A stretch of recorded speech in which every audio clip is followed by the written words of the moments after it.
Many of my older clients worry about paying for care home fees, but there does tend to be two opposing opinions. The first are the sets of clients who are worried about having enough money to pay for a decent care home, whereas the other side are trying to avoid having to pay for care out of their assets and hoping the local authority will step in so that any assets they have are free to be inherited.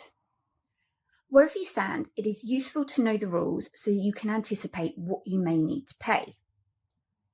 If your savings and your assets total more than $23,250, then you will need to pay for your care in full. Assets can include your property, but there are some times where this would be disregarded. So this is if you were to need short-term care, or you have somebody living in the property that meets one of these categories. So that would be your partner, your spouse, or your civil partner, a relative who is aged over 60, a relative under 60 who has a disability, or a child of yours under the age of 18.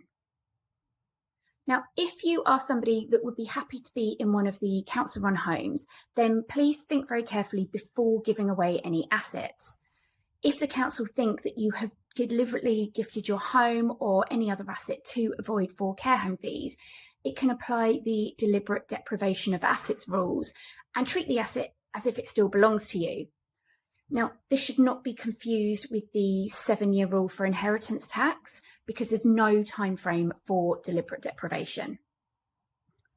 Now, there are some legitimate tools and products that we use within financial planning that will have the side effect of meaning that those assets would not be considered when assessing your assets for care. But this would never be the primary purpose of doing it. It's always a byproduct. So do be aware of any person or any scheme that is advertising this. Make sure that you take proper advice before taking any action, because it could be those that you want to benefit that end up paying the penalty for you doing it wrong.